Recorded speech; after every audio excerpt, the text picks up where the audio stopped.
हाँ जी, कैसे हैं सब लोग? आवाज़ आ रही है मेरी? हाँ जी, वर्दा कैसी हो?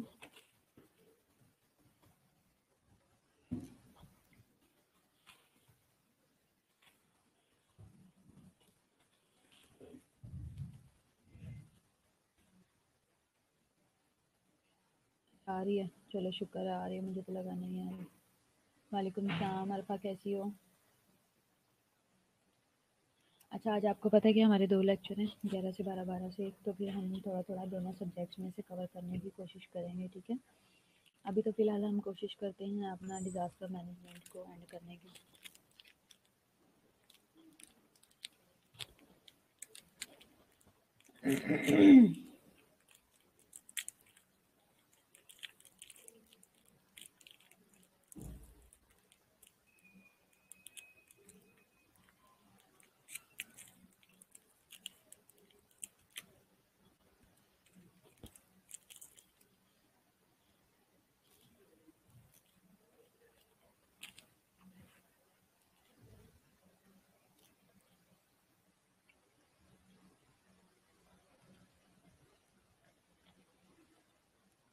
अपलोड हो जाता है तो फिर हम स्टार्ट करते हैं। इतनी देर ग्रुप में मैसेज करो, अली, अरफा, सिद्रा ग्रुप में मैसेज करो कि सब लोग ऑनलाइन हो जल्दी से।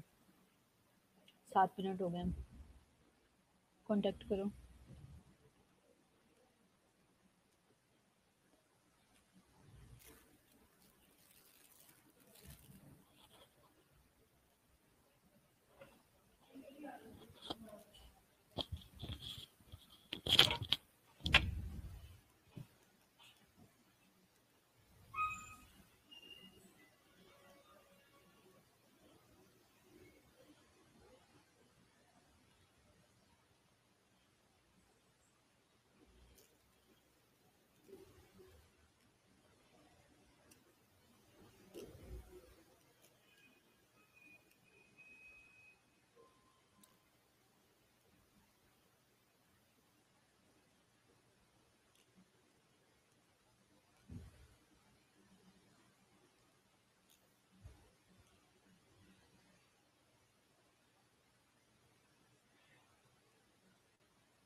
लेक्चर क्यों नहीं अपलोड हो रहा?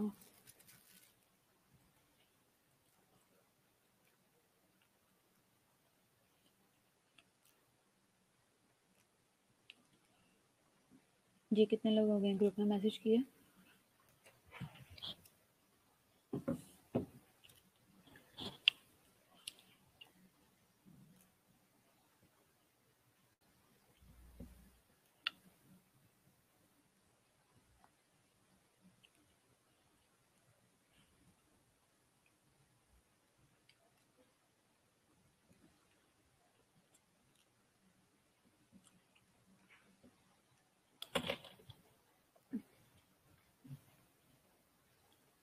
लेक्चर अपलोड होने में टाइम ले रहा है, इस वजह से थोड़ा सा हो रहा है।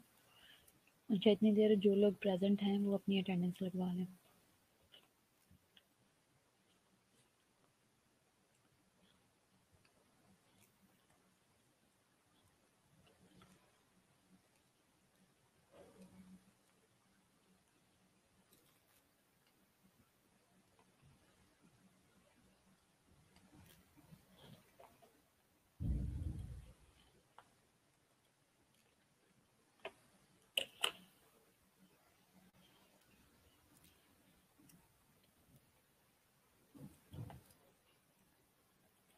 मैं लिंक रिफ्रेश करने लगी हूँ, टाइम ले रहा है, मॉडरेटर का लिंक प्रॉब्लम आ रहा है, पता नहीं क्यों।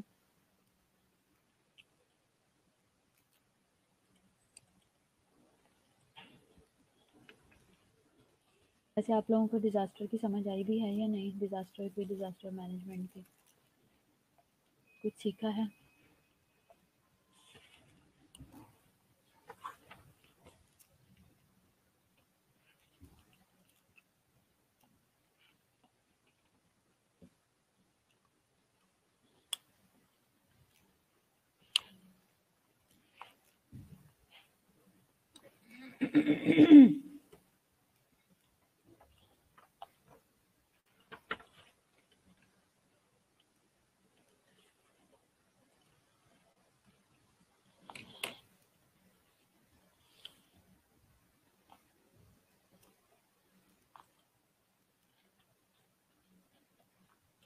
गुड मॉर्निंग, कैसी हो नेहा?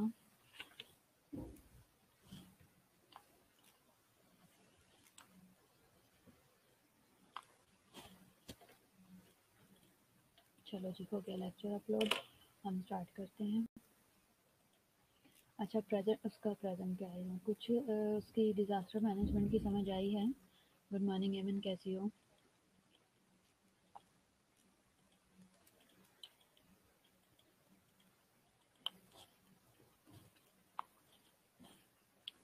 डिज़ास्टर क्या है, हमने उसको कैसे मैनेज किया, ये सारी चीज़ें हमने डिटेल में देखी हैं, ठीक है।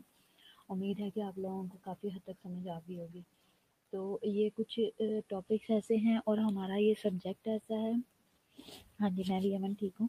और हमारा ये सब्जेक्ट ऐसा है, इसमें हमें थोड़ा हम डिटेल में जाएंगे और थोड़ी डिस्कशंस करेंगे तो हमें और अच्छे से चीज़ों की समझ आएगी, ठीक है। फेजेस हमने देख लिए और इसमें इसमें इम्पोर्टेंट, और इस वाले आपका ये वाला जो यूनिट है, इसमें इम्पोर्टेंट और मज़े की चीज़ ये है कि इसको आप जो रियल लाइफ सिनेरियो चल रहा है, रियल टाइम सिनेरियो चल रहा है, उसको सामने रख के भी आप इसको मैनेज कर सकते हो। डिज़ास्टर मैनेजमेंट जो है, बड़े बड़े लेवल्स पे भी क्वेश्चन आता है, ठीक है। बहुत सारी जगहें हैं जहाँ पे इसके बारे में क्वेश्चन किया जाता है। अच्छा, एसेज आ जाते हैं डिज़ास्टर मैनेजमेंट पर। तो जो अगर आप ये हम आउटलाइन अच्छी सी बना लेते हैं ना कि डिज़ास्टर क्या है, उसकी टाइप्स क्या हैं, उसको मैनेज कैसे करना है, उसके फेजेस क्या हैं, लेवल्स क्या हैं, और इसके इम्पैक्ट्स क्या हैं, और स्टेजेस क्या चलते हैं, अगर हम इनको अच्छे तरीके से हम इसको कंप्लीट स्टडी कर लेते हैं तो हम क्या कर सकते हैं, हम इसको बड़े लेवल पे कवर कर सकते हैं। हाँ जी लाइबा, कैसी हो? स्टेजेस हमने देख लिए थे, काफ़ी चीज़ें हमने पढ़ी थी स्टेजेस में भी। ट्राइज हमने देखा था क्या है डिज़ास्टर का, फिर हमने देखा था लेवल, हमने ट्राइज के देख लिए थे कल। और ट्राइज हमने फिर केमिकल डिज़ास्टर देखा था, ठीक है। केमिकल डिज़ास्टर तक कल हमने पढ़ लिया था, ठीक है। केमिकल से जो लॉस होगा, डिज़ास्टर होगा, कल हमने उसके बारे में देखा था। तो उसमें हमने फॉग देखी थी। फॉग का मतलब है कि कोई ऐसा धुआं उड़ेगा, कोई ऐसा एटमॉस्फेयर बन जाएगा कि लोगों की उससे डेथ्स हो सकती है, परिंदों की हो सकती है, और नियर टू डाई हो सकते हैं, सिक हो सकते हैं, रेस्पिरेटरी इश्यूज हो सकते हैं, एंड एटिपिकल और अनएक्सप्लेन्ड ओडोर भी हो सकती है उस लोकेशन के अंदर, बहुत गंदी स्मेल हो सकती है केमिकल की, ठीक है। अब हम देखेंगे केमिकल वेपन्स क्या होते हैं। केमिकल वेपन्स में क्या क्या चीज़ें आ जाती हैं, जैसे कि शानजा, तुम बहुत दिनों के बाद ऑनलाइन हुई हो, क्यों इतने दिन एब्सेंट रही हो शानजा?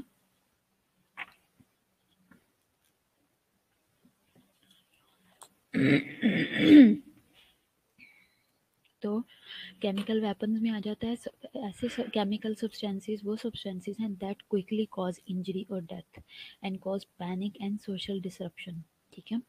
अगर केमिकल अटैक होता है, केमिकल वेपन्स अगर यूज़ किए जाते हैं, जैसे कि मैं आपको बताती हूँ, आपको वो जो है क्या भिजवाते हैं, रॉकेट नहीं, उसको क्या कहते हैं, मिज़ाइल्स, केमिकल मिज़ाइल्स वगैरह फेंके जाते हैं, या पानी को सारे को पोल्यूट करने के लिए, पोल्यूशन पानी में फैलाने के लिए ऐसे वायरस छोड़ दिए जाते हैं, जैसे कि वो था, उसका नाम क्या है, क्रिश 2 में मेरा ख्याल ये वाला सीन है, ठीक है, कि केमिकल्स का यूज़ किया जाता है। इसके अलावा मेरा ख्याल है और क़यामत मूवी जो है अजय की, उसके अंदर ऐसा है केमिकल वेपन्स का यूज़ किया जाता है, पानी को पोल्यूटेड किया जाता है, पानी में जर्म्स डाल दिए जाते हैं और जो भी उस पानी को पीता है और बीमारी फैलती जाती है, वबा फैलती जाती है, जैसे कोलरा बुरे तरीके से फैलता है, इस तरह की बीमारियां होती हैं डिफरेंट। जिस तरह से कहा जाता है कि वो जैसे कि ऑल्दो के इसके इसके साथ इसकी एग्जाम्पल तो नहीं है, लेकिन जैसे पोलियो है वो किस तरीके से फैल रहा है, वो भी इसी तरह केमिकल वेपन के तौर पे भी कई जगहों पे इस्तेमाल किया गया है, ये किया जाता है। ठीक है, बहुत सारी ऐसी चीज़ें हैं। फिर जब अगर कहा जाता है ना, जैसे कि अब मैं आपको और इसकी एक एग्जांपल देती हूँ कि जैसे पॉइज़न है वो भी केमिकल की ही एक टाइप है। एसिड्स हैं, एसिड फेंक के लोगों को, ज़िंदा लोगों को जला दिया गया, मार दिया गया, केमिकल में आ जाता है हमारा ये पेट्रोल वगैरह और इस तरह की चीज़ें जो जिनसे आग लग सकती है, वो फेंक के लोगों को ज़िंदा जला दिया गया, जैसे वो बर्मा वाला सीन था। इस तरह की सिचुएशन में तो इससे क्या होता है, इससे इंजरी भी होती है, इससे डेथ्स भी होती हैं, ये पैनिक भी क्रिएट करता है और सोशल डिसरप्शन भी करता है। आपको याद होगा, आप लोग तो शायद हमारे से भी ज़्यादा छोटे हो गए, जब हम लोग छोटी क्लासेस में थे, मेरा ख्याल है 4th-5th में होंगे, तब ये सुनने में आया था, एक बंदा था वो ना तेज़ाब में ज़िंदा बच्चे फेंक देता था, जलाता था। उसने कोई राउंड अबाउट 500 बच्चे मारे थे। ठीक है, और वो जब पकड़ा गया था तो उसके पास से जहाँ पे वो ये सब कर रहा था, तेज़ाब के पूरे बड़े सारे टैंकर में डाल देता था बच्चों को। और जब वो पकड़ा गया था तो उस जहाँ पे उसने वो बच्चे रखे हुए थे, उनके कपड़ों के ढेर निकले थे, जूतों के ढेर निकले थे, जैसे वो बच्चों को अगवा करके मारता था। ठीक है, तो ये क्या है, ये भी केमिकल वेपन्स हैं। इस तरह से केमिकल वेपन्स का यूज़ किया जाए और इससे पैनिक क्रिएट होता है और सोशल डिसरप्शन भी होती है।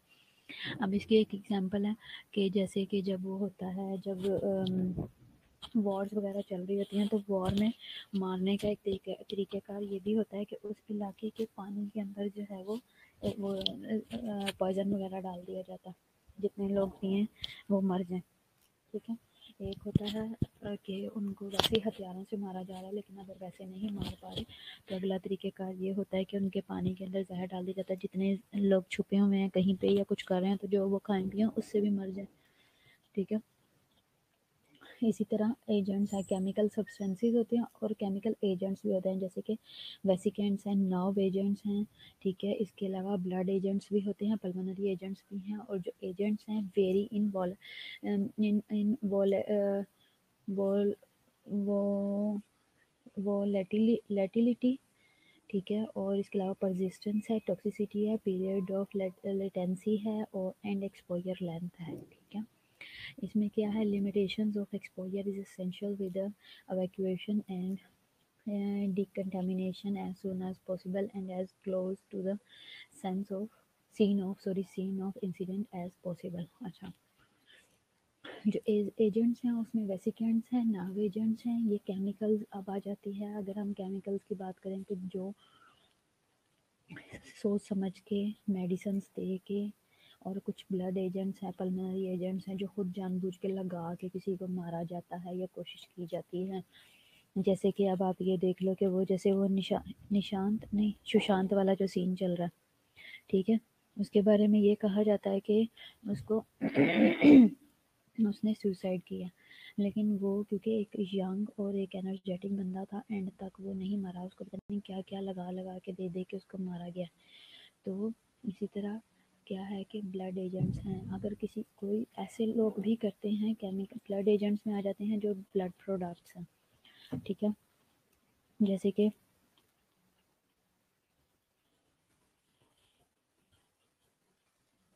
बात कर लो यहाँ पे, फॉर एग्ज़ाम्पल हम कह लें कि जैसे कि अगर आपको पता है कि ये कंपैटिबल नहीं है, ब्लड रेसिस फैक्टर जो है वो उसके साथ कंपैटिबल नहीं है, लेकिन फिर भी जो है वो जानबूझ के उसको वो ब्लड लगाया जाए जो कि पेशेंट को सूट नहीं करेगा, उसका रिएक्शन हो सकता है। क्यों लगाया गया? दो टारगेट हो सकते हैं कि या तो उसको मारना चाहता है, या ये हो सकता है कि इसलिए लगाया कि हमारे पास पैसे आ जाएंगे।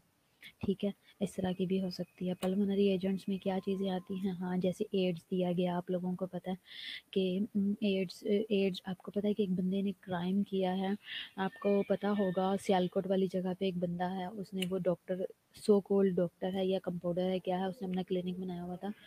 उसने क्या किया है कि उसने अपने आसपास के लोगों को जानबूझ के वो दिया है, एड्स दिया, उसको एड्स था, जितने भी उस क्लिनिक पे जाते थे उनको वो इंजेक्शन लगा लगा के एड्स उसने फैलाया है। पल्मोनरी एजेंट्स में है कि जानबूझ के रेस्पिरेटरी अरेस्ट के लिए गलत इंजेक्शन लगा दिए जाते हैं, इस तरह की मेडिसिन दे दी जाती है जिससे वो मर जाए।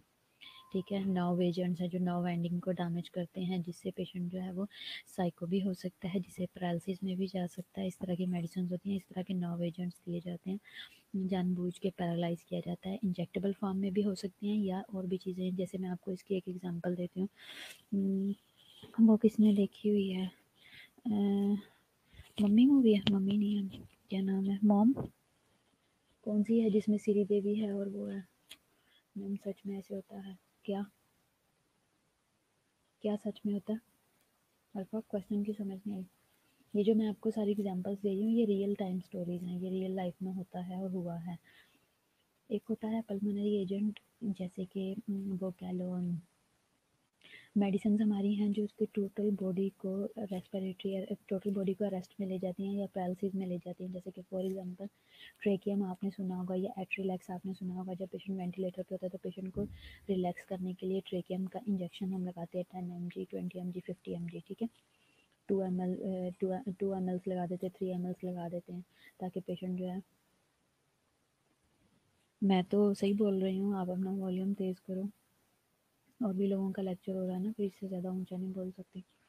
अच्छा, तो वो जो इंजेक्शन है हम उसे लिमिटेड डोज में लगा देते हैं। बेसिकली हम चाहते हैं कि पेशेंट एक्सर्ट ना करे, हम उसे जो ब्रेथ दे रहे हैं, हम जो उसको दे रहे हैं, जितना भी हम उसे वेंटिलेट करवा रहे हैं वो उतना ही करे, खुद से एक्सर्ट ना करे, अपनी एक्टिविटी ना दे, अपनी एफर्ट्स ना दे, ठीक है, हम उसके लिए लगाते हैं। अब जब पेशेंट पैरालिसिस में जाता है तो बेसिकली उस टाइम में उसका जो लंग्स हैं वो भी, पेशेंट खुद भी ब्रीद नहीं करता, ठीक है, तो ऐसी सिचुएशन में जब पेशेंट ब्रीद नहीं कर रहा तो क्या उसको टाइमली ऑक्सीजन सप्लाई नहीं हो, अगर उसे टाइमली ऑक्सीजन सप्लाई नहीं होती तो पेशेंट ब्रेन डेथ भी हो सकती है और कार्डियक अरेस्ट में भी जा सकता है। इस वजह से वेंटिलेटर की सपोर्ट में वो इंजेक्शन लगे तो वो सूटेबल है, वो बेस्ट है, क्योंकि हम उसे ऑक्सीजन और रेस्पिरेशन दे रहे हैं। लेकिन जब बात आ जाती है कि अगर हम पेशेंट को रेस्पिरेटरी अरेस्ट के लिए पल्मोनरी एजेंट कोई दे रहे हैं लेकिन साथ में हम सपोर्ट नहीं दे रहे तो पेशेंट की डेथ हो जाती है, ठीक है। इसी तरह नर्व एजेंट्स हैं। अब आपने वो मॉम है मेरा ख्याल मूवी का नाम, जो श्रीदेवी वाली है, जिसमें एक पाकिस्तानी लड़की है, सज्जल के क्या नाम है,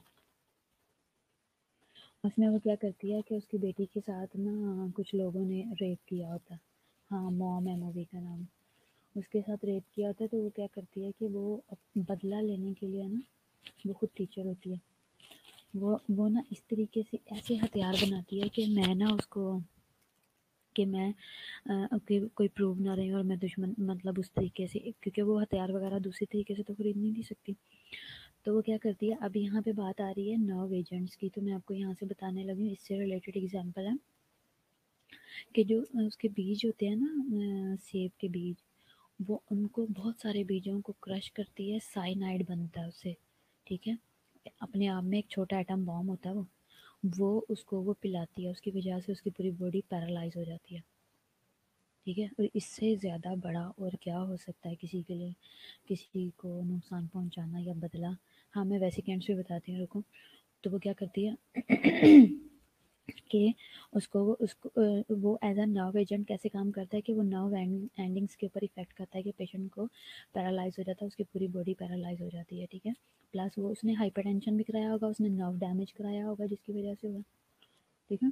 अब वेसिकेंट्स क्या है, वेसिकेंट्स जो हैं ये क्या है, ये ड्रग्स हैं that can result in tissue necrosis and formation of blisters when accidental infused into the tissue surroundings, ठीक है, या हावेन, ठीक है, दे इंक्लूड एक्टिनोमाइसिन इसमें आता है, डेक्टिनोमाइसिन है, इस तरह की मेडिसिन हैं जब ये टिश्यूज़ के अंदर चली जाएं तो ये क्या करवाती हैं, ये टिश्यू डैमेज करवा देती हैं, ठीक है, नेक्रोसिस करवा देती टिश्यूज़ का। अब आप ये देख लो, ये वो केमिकल्स हैं जिसका आप लोगों को पता है कि अगर ये चले गए बॉडी के अंदर या टिश्यूज़ के अंदर चले गए तो ये डैमेज करवाएंगे। जिसको ये पता है वो फिर जानबूझ के करेगा, ठीक है। तो बेसिकली इसमें होता क्या है, leakage of the certain drugs called vesicants out of the vein into the tissue around it, ठीक है। वेसिकेंट्स कॉज ब्लिस्टरिंग और other tissue injury that may be severe and can lead to tissue necrosis, ठीक है। कि अगर किसी ने अपना बदला लेना है तो वो जानबूझ के भी ऐसी मेडिसिन का इस्तेमाल कर रहा है कि इसके टिश्यूज़ में चला जाए, आईवी लाइन से बाहर जब जाए आईवी लाइन ख़राब होगी। दो रीज़न्स हो सकती हैं कि अगर जानबूझ के किसी को आईएम लगा दिया गया या आईवी जानबूझ के ज़बरदस्ती ठोक के ज़बरदस्ती लगा दिया गया उसको टिश्यू डैमेज करने के लिए, ठीक है। अब उसका कोई एसच प्रूव नहीं होगा। अगर हम इसको केमिकल वेपन में और दूसरी सेंस में लेते हैं कि अगर थोड़ा क्रिमिनल माइंड सोचो, थोड़ा सा सीआईडी टाइप के माइंड का अगर सोचो, तो जैसे कि वो इंजेक्शन में फिल करके किसी को लगा देता है हार्ट के अराउंड, ठीक है, या बॉडी में कहीं भी बाजू वगैरह पे कहीं भी पेशेंट को पैरालाइज करने के लिए, टिश्यू डैमेज के लिए, किसी भी किस्म का लॉस के लिए जानबूझ के करवाने के लिए, तो उसको गलत तरीके से लगा देगा। तो जिस जगह पे लगेगा वहाँ के टिश्यू डैमेज हो गए, नेक्रोसिस हो गया, ठीक है। और सोच समझ के किया गया, विदाउट डाइल्यूशन डायरेक्ट लगा दिया गया, स्ट्रॉन्ग उसके अंदर क्वांटिटी के अंदर स्ट्रॉन्ग उसकी उसकी जो सोल्यूशन है उसका स्ट्रॉन्ग बना हुआ है, ठीक है। तो ये एक गलत तरीक़ेकार है, मिसयूज़ है चीज़ का, इसे वेसिकेंट्स कहेंगे। अगर हम इसको किसी और सेंस में बात करें कि एज अ नर्स हम लोग आईवी लाइन पेशेंट बार बार कह रहा है मुझे पेन हो रही है, हम आईवी लाइन को धक्के से चलाई जा रहे हैं, स्वॉलन है फिर भी हम चलाई जा रहे हैं, तो और मेडिसिन भी हम ऐसी दे रहे हैं जो कि कीमो है या कोई ऐसी मेडिसिन है जो कि अगर वेन के आसपास किसी कहीं टिश्यू में जाएगी तो नेक्रोसिस करवाएगी, लेकिन हम फिर भी ज़बरदस्ती इस्तेमाल करवा रहे हैं, तो हम क्या कर रहे हैं, हम क्राइम कर रहे हैं। तो इसी वजह से पेशेंट को राइट होता है कि वो हमारे पे सू कर सकता है, क्योंकि हमने इल्लीगल काम किया। आपको भी पता है खुद से, क्योंकि आप मेडिकल पर्सनल हो, आपको पता है कि अगर मेडिसिन, इस तरह की मेडिसिन अगर पेशेंट पे गलत वे से मैल प्रैक्टिस से अगर जाएगी तो उसको नेक्रोसिस या उसको डैमेज करवाएगी, और हम फिर भी यूज़ करते हैं और मैल प्रैक्टिस नेग्लिजेंस करते हैं तो हम लायबल हैं कि हमारे पे केस किया जाए, ठीक है। फिर उसके बाद एजेंट्स वेरी इन वोलेटिलिटी में, ठीक है, वेरी करते हैं, ठीक हो गया। और उन परसिस्टेंस भी उनकी डिफरेंट है, उनकी टॉक्सिसिटी भी डिफरेंट है, और पीरियड ऑफ लेटेंसी भी डिफरेंट है, और एक्सपोजर लेंथ भी डिफरेंट होती है, ठीक है। मतलब कहने का ये है कि हर एक एजेंट जो है वो अपने तौर पे काम करता है, हर एक एजेंट का की सीवियरिटी और उसका लेवल ऑफ एक्शन और उसका इफ़ेक्ट ऑफ जो है ना इफ़ेक्ट, वो हर चीज़ जो है वो डिफरेंट है, और उसकी पोटेंसी भी मैटर करती है।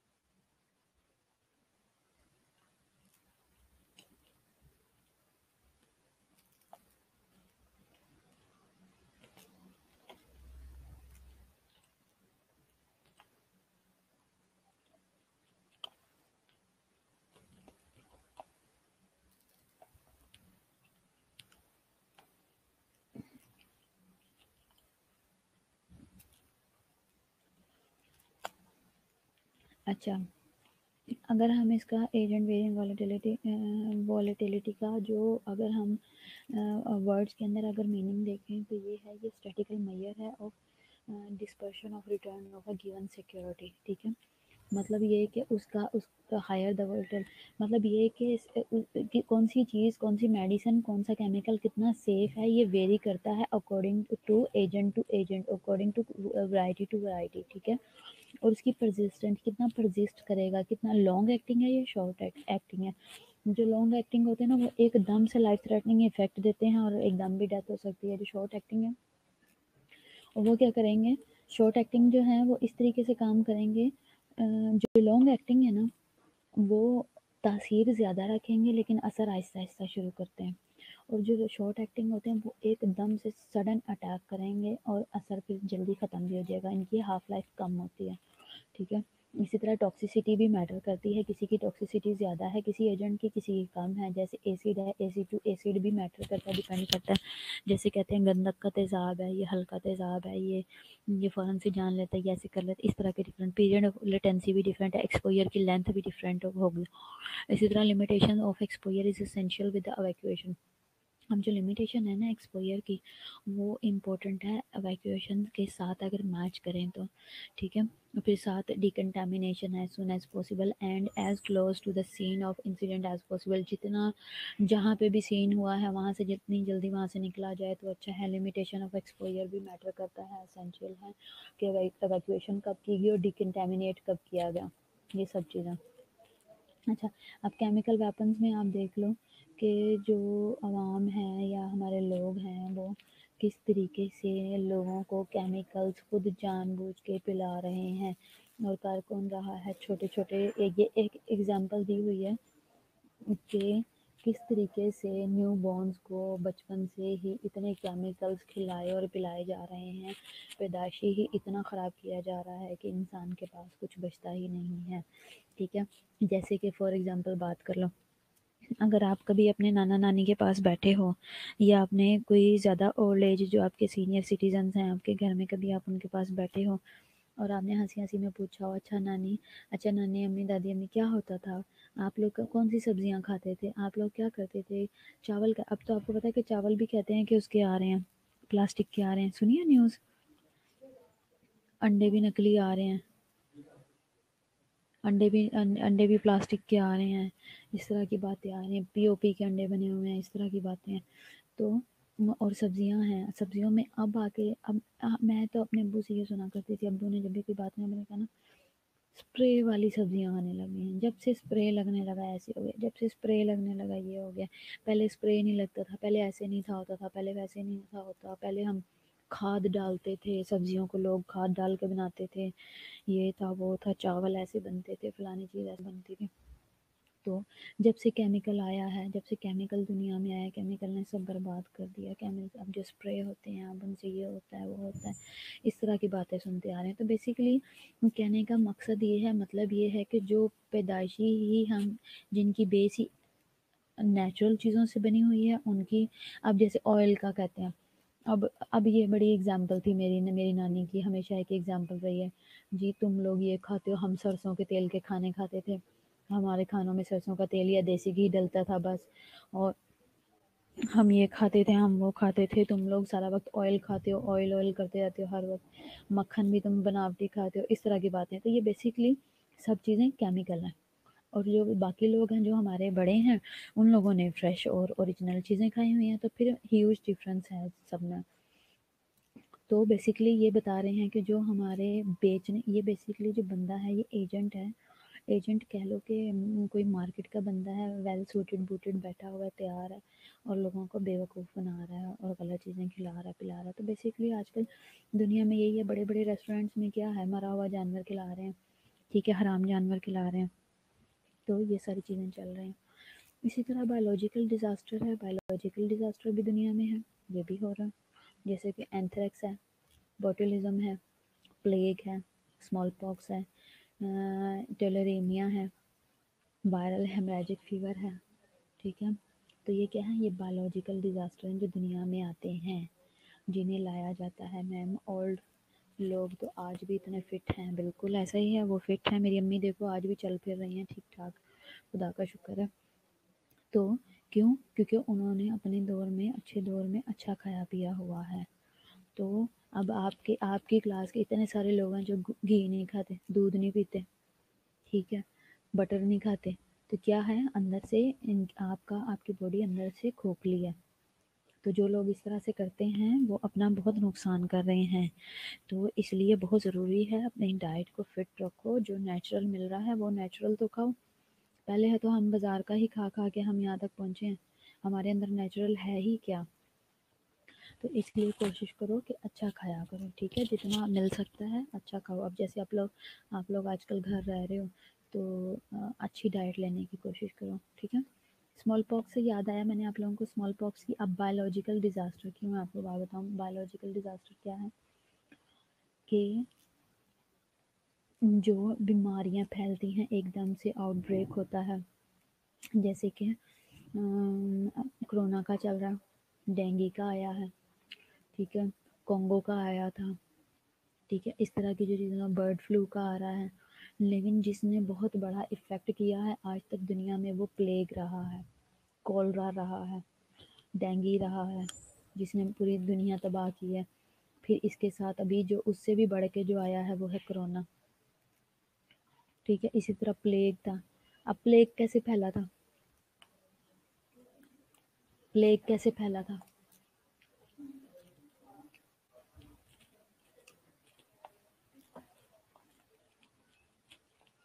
प्लेग में बेसिकली हुआ क्या था कि जब प्लेग आया था तो एकदम से जो प्लेग आया तो लोगों को, वहाँ के लोगों को पता नहीं था कि ये प्लेग आ कहाँ से रहा, ठीक है, लोग समझ नहीं पा रहे थे।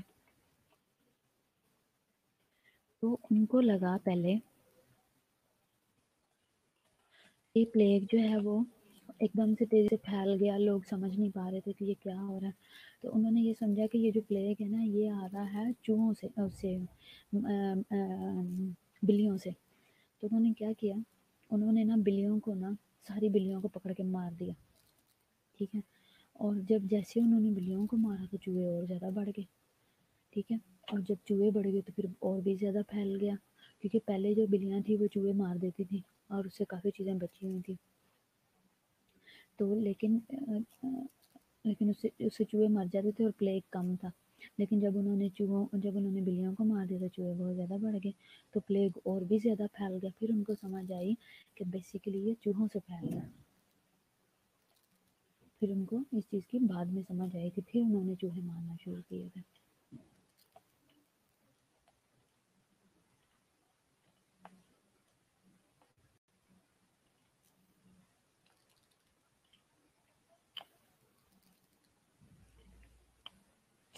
तो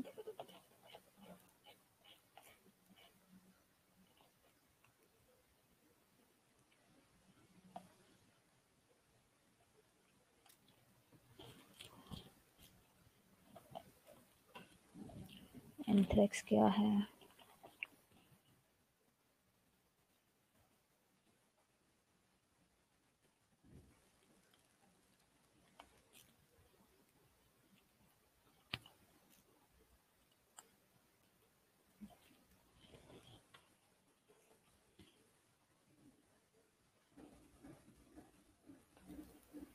अच्छा।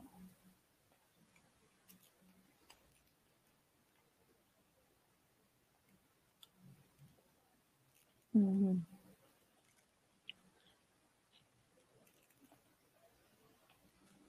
एंथ्रेक्स जो है बैक्टीरियल डिजीज़ है, ठीक है, बड़ी गंदी डिजीज़ है। और इसमें क्या है, ये इसमें पेशेंट में जो पर्सन है, पीपल जो है वो इन्फेक्टेड हो जाते हैं एंथ्रेक्स से। और ये रॉड शेप्ड, ये ग्राम पॉजिटिव का है और रॉड शेप्ड बैक्टीरिया की वजह से होता है, जिसे बैसिलस एंथ्रेसिस कहा जाता है।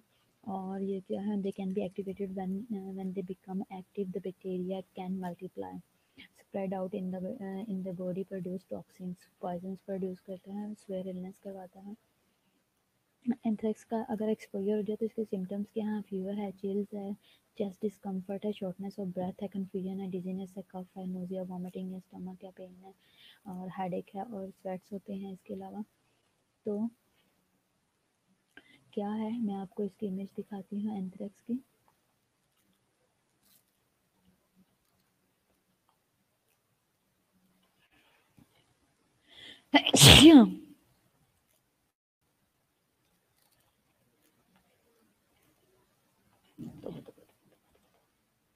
मैं आपको दिखा रही हूँ पिक्चर एंथ्रेक्स क्या है।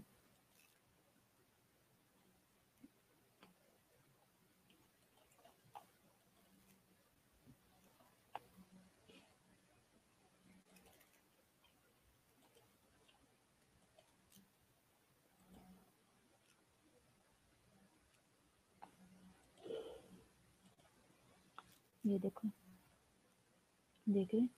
ये जो पिक्चर है ये एंथ्रेक्स की है। इस तरह के बॉडी पे रैश हो जाते हैं, ठीक है।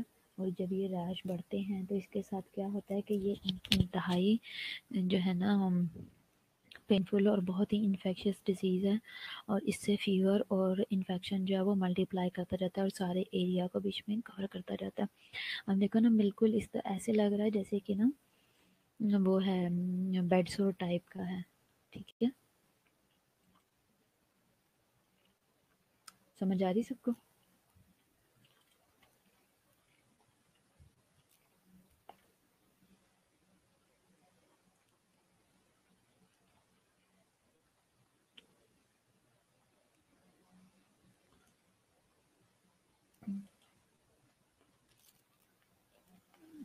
ये मोस्ट डेंजरस बायोलॉजिकल वेपन्स हैं, ये उन्होंने दिखाया हुआ है।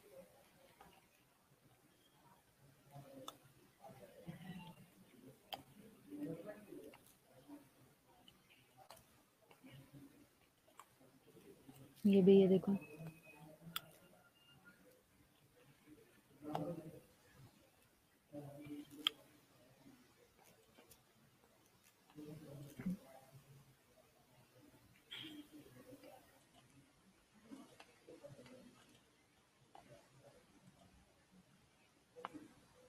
एनिमल भी इसका सोर्स है, हाँ जी बिल्कुल, एनिमल भी इसका सोर्स है।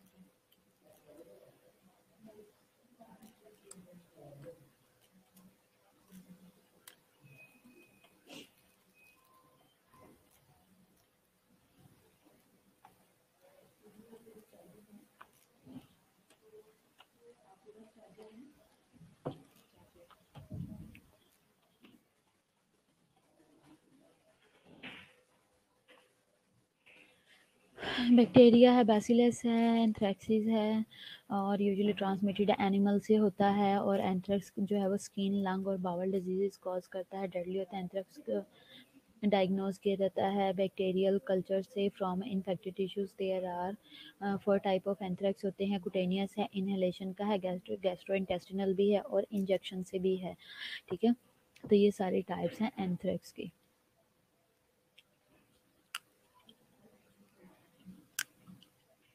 वायरल हेमरेजिक फीवर भी है।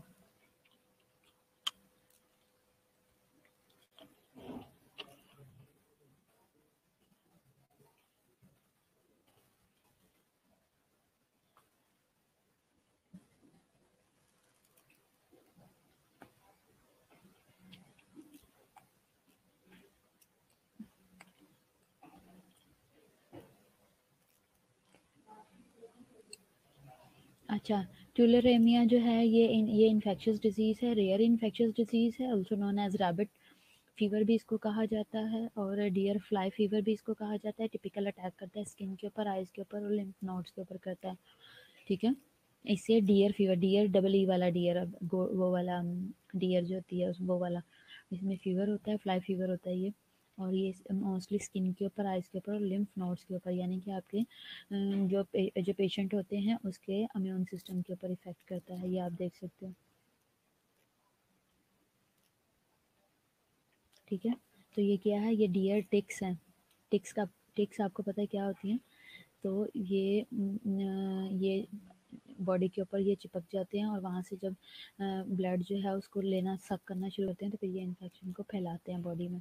ठीक है, तो ये सिर्फ इंसानों को ही नहीं होते, ये जानवरों को भी ये फैलती है बीमारी। ठीक है,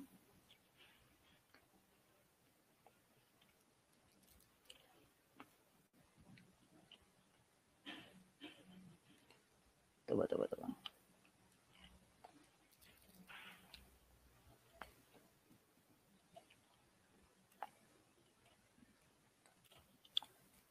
ये देखो,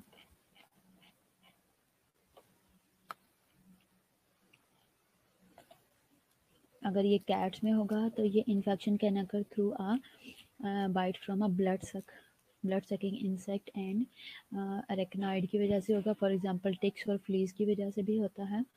ठीक है, और ये कहाँ से आते हैं? ये जो फ्लीज होते हैं, ये जो टिक्स होते हैं, ये इन्फेक्शन करवाते हैं इंसान में भी। ठीक है, जैसे ये रैबिट फीवर है, ठीक है। इस बंदे को देखो कि इसको ये सारे टिक्स की वजह से इसमें क्या है, इसके जो लिम्फ नोड्स हैं, इसका जो ये प्री है, प्री भी, और इसकी ये जो लोअर जॉ की है, ये सारे लिम्फ नोड्स स्वॉलन है। किसकी वजह से? इसको रैबिट फीवर की वजह से।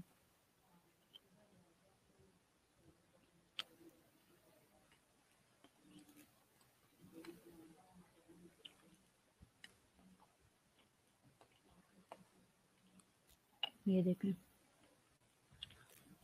नज़र आ रहा है आप लोगों को किस तरीके से लोगों को किस तरह की डिफरेंट डिफरेंट डिजीजेज हैं? तो बताओ, ये लिम्फ नोड्स किस तरीके से स्वॉलन है, कहाँ कहाँ के लिम्फ नोड्स स्वॉलन है, ये देखो।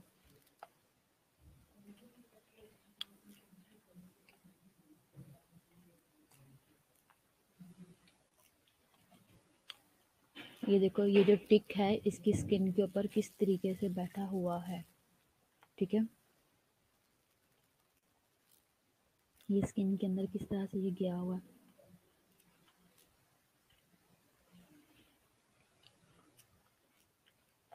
तो बताओ किस तरह के ये गंदे गंदे जानवर हैं। ये उसी तरह कह लो जैसे कि खटमल है, जैसे खटमल होते हैं उसी तरह के हैं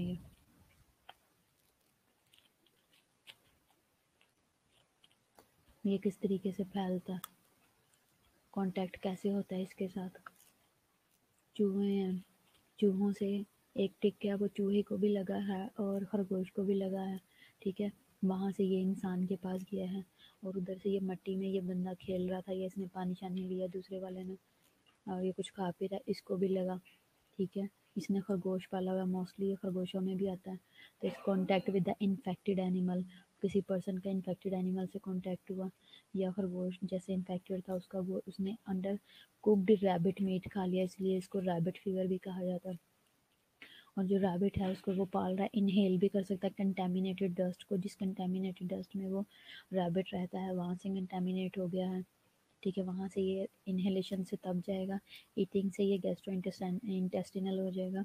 कंटेमिनेटेड जब वाटर पिएगा वहीं पे वो रैबिट रैबिट भी घूम रहा है, प्लस वहाँ पे वो चूहे वगैरह भी घूम रहे हैं, और उसी जगह पे वो गंदा पानी भी है, वहाँ से भी हो सकता है, बॉडी पे भी काट सकता है। तो बेसिकली ये इस तरह से फैल रहा है। इसी तरह ये है।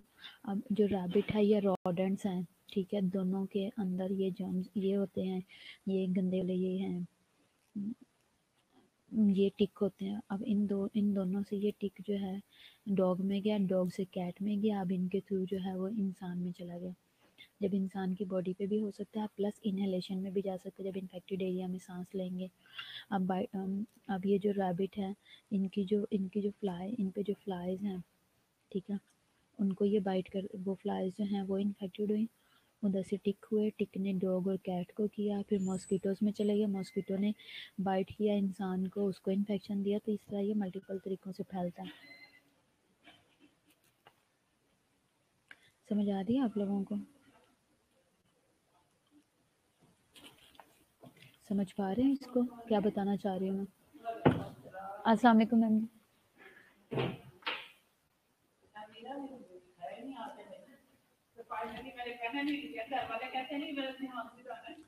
तो ये क्या है, ये है, समझ आइए आप।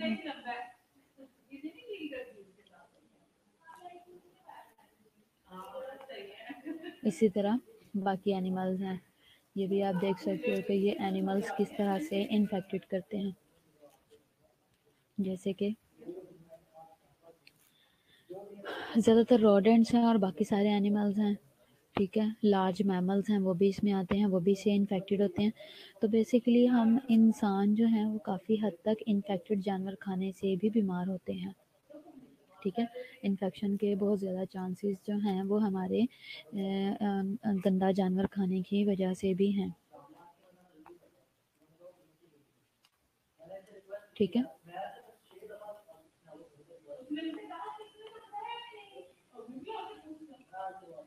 और कोई इसके अलावा, अब जैसे ये इसकी फैक्ट शीट है, ये आप देख सकते हो, ये जर्म है इसका, इसके सिम्टम्स क्या होंगे।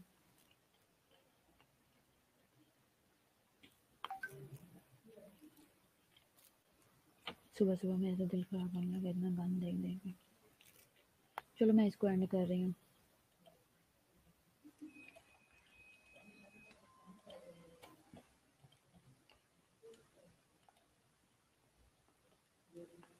वायरल हेमराजिक फीवर है वो आपको पता ही है वो किस तरह से होता है। बायोलॉजिकल डिज़ास्टर में अब मैंने आपको स्मॉल पॉक्स की, अब ये जो डिज़ास्टर है एक वो है जो कि नेचुरल होगा एकदम से, इनमें से कोई बीमारी आ जाती है।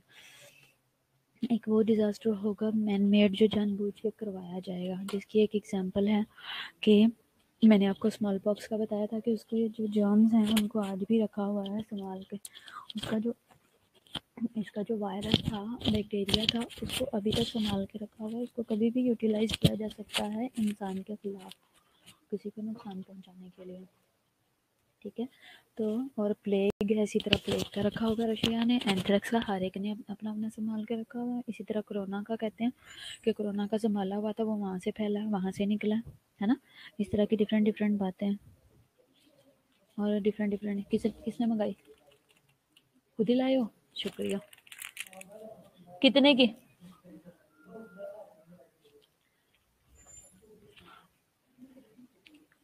लड़का मेरे लिए तुलसी लेके आया। अच्छा, इसी तरह ये बायोलॉजिकल डिजास्टर है, ये डीएनए को किस तरीके से डैमेज करता है, किस तरह से नॉर्मल म्यूटेशन, नॉर्मल डीएनए के अंदर म्यूटेशन कर देता है, ब्रेक डाउन कर देता है। अच्छा, आइसोलेशन है, प्रिकॉशन है इसके, कैन फूड से होता है। हाँ बिल्कुल, कहाँ गई ये वाली स्लाइड। अब कैन फूड में क्या आता है, इसको मैं भूल गई थी, मैं आप लोगों के साथ ये भी शेयर कर देती हूँ। कैन फूड में क्या आता है, कैन फूड बेसिकली जो है वो सारे प्रिजर्व्ड फूड्स होते हैं, ठीक है। और ये जो बोटुलिज्म है, ये कैसे होता है, बोतल से निकला हुआ है, शो कराया हुआ है, इसमें ये रेयर होता है और पोटेंशियली फैटल इलनेस कॉज करवाता है। इसमें टॉक्सिन प्रोड्यूस हो जाता है, कैसे, बैक्टीरियम क्लोस्ट्रेडियम बोटिलिनम बोट्यूल बोट्यूलिनम की वजह से होगा।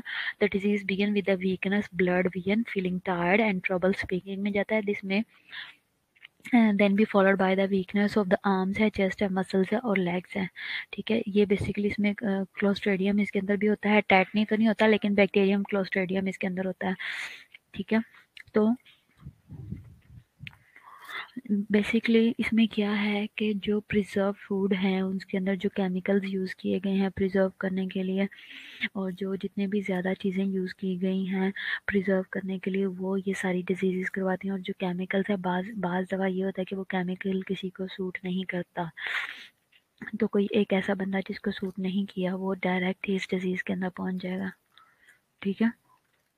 होता प्रॉब्लम ये है, लेकिन ये बहुत ही ज़्यादा फैटल है और ये बहुत ही ज़्यादा लाइफ थ्रेटनिंग है, ठीक है।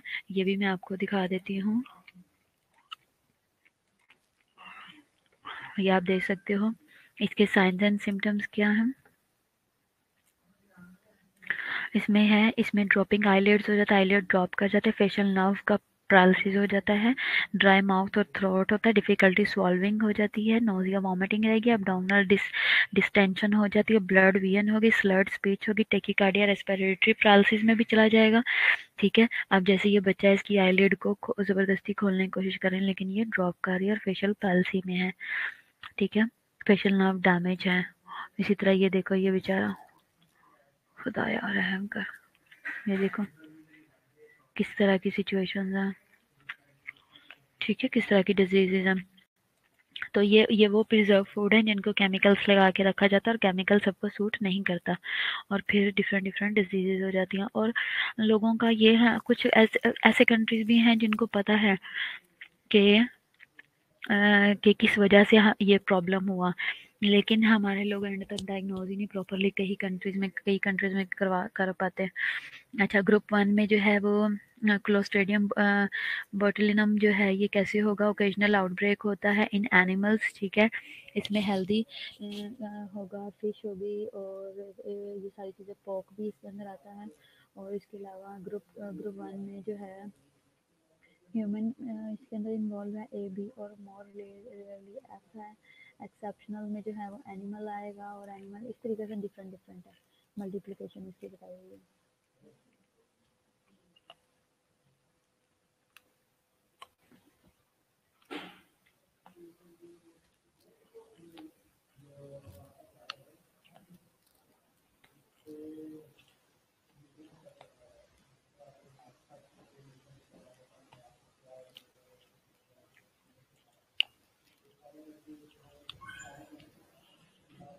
ड्रॉपिंग फेशियल आईलिड है और ये सारे सिम्टम्स हैं इसके।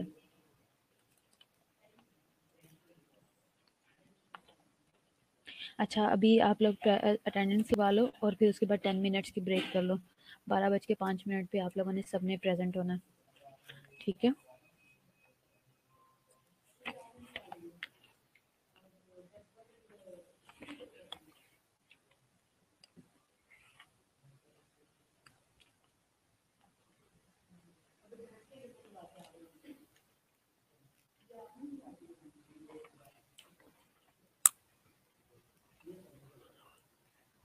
सहरुनिसा लेक्चर क्यों नहीं लेती है? सहरुनिसा से कांटेक्ट करो।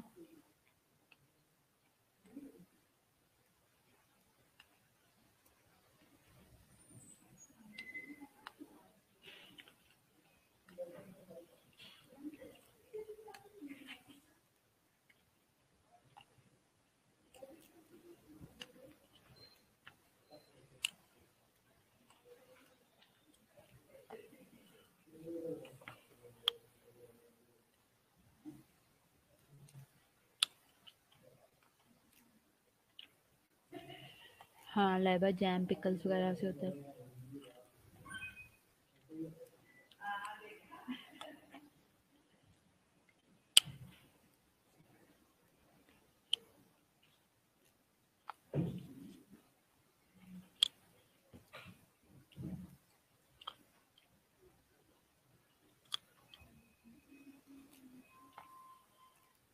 शीतल और उज़मा नहीं ऑनलाइन हुई? शीतल है, उज़मा और फातिमा नहीं नज़र आ रही।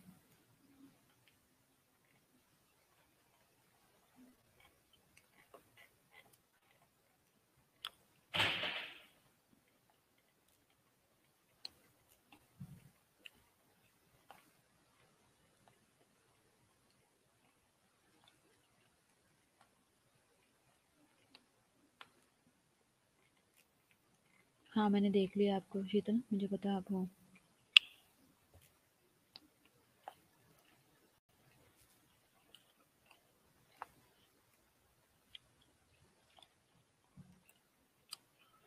चलो ठीक है, आप लोग ब्रेक करो।